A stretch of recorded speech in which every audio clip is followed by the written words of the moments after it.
को जाते हुए एक बंदर ने देख लिया और उसके मन में विचार आया कि मैं भी शादी करूंगा और ऐसी ही दुल्हन मैं लाऊंगा, और वह नदी किनारे जाकर बैठ गया। तभी एक लड़की की नदी पर नहाने और पानी भरने गई। उसने नहाने के लिए अपने कपड़े उतारे, उनको किनारे पर रखा और नहाने के लिए पानी में चली गई। जब वह नहा रही थी तो वह बंदर आया और उसके कपड़े उठाकर भाग गया। लड़की ने बंदर का पीछा किया और चिल्लाकर बोली, ओह बंदर, रुक जाओ, मेरे कपड़े वापस करो। बंदर बोला, मेरी एक शर्त है, वह पूरी होगी तभी तुम्हारे कपड़े वापस दूंगा। लड़की बोली, क्या शर्त है? बंदर ने कहा कि अगर तुम मुझसे शादी करोगी तभी मैं तुम्हारे कपड़े वापस करूंगा। लड़की यह सुनकर हैरान रह गई। वह बोली, ये तुम क्या कह रहे हो? मैं तुमसे शादी कैसे कर सकती हूँ? मैं एक लड़की हूँ और तुम बंदर हो। बंदर बोला, ठीक है, मत करो शादी मुझसे, मैं भी तुम्हारे कपड़े नहीं दूंगा। लड़की बेचारी यह सुनकर बहुत ही परेशान हुई, पर वह कुछ कर नहीं सकती थी। आखिर थक हार कर वह उस बंदर से शादी करने को तैयार हो गई। शादी करने के बाद वह बंदर उसको अपने घर ले गया। जब बंदर उस लड़की को अपने घर ले जा रहा था तो रास्ते में उस लड़की ने बंदर से पूछा, तुम मुझे खिलाओगे क्या? बंदर बोला, मैं तुम्हारे लिए लोगों के खेत से चावल चुरा कर लाऊंगा, वही तुमको खिलाऊंगा। इस तरह वह लड़की बंदर के साथ रहने लगी। बंदर उस लड़की के लिए लोगों के खेतों से मक्का और चावल चुरा कर लाता था। वह उसी को पकाती थी और खाती थी। वह लड़की उस बंदर के साथ रहती जरूर थी, पर वह हमेशा यही सोचती रहती कि किस तरह वह बंदर के घर से भाग जाए। एक दिन जब उसका बंदर पति बाहर गया हुआ था तो उसने उसकी बूढ़ी माँ जो उसी घर में रहती, उसने उसकी खाल निकाल ली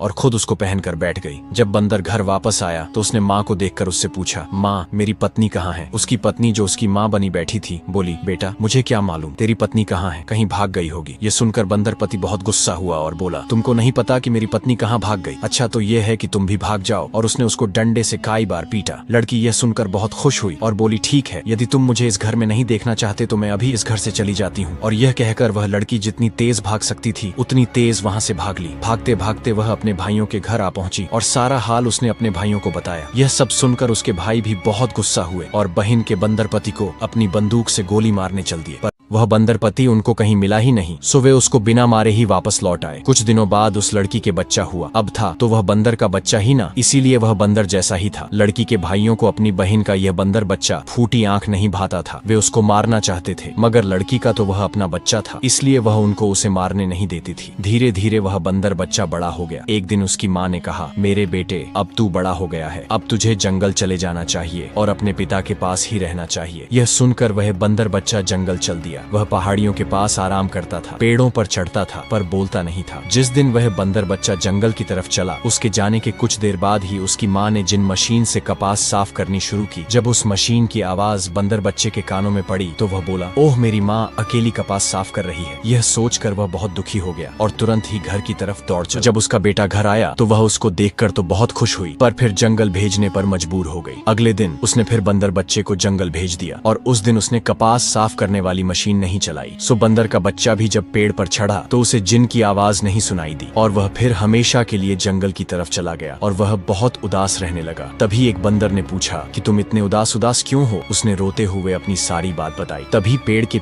पीछे बैठा बूढ़ा बंदर ये सब सुन रहा था और वह उस बंदर के पास गया और आंखों में आंसू भरते हुए कहा कि तुम मेरे पुत्र हो। ये सुनकर बंदर बहुत खुश हुआ और वह हमेशा अपने पिता के साथ खुशी से रहने लगा। कहानी अच्छी लगी हो तो कमेंट एंड सब्सक्राइब करें।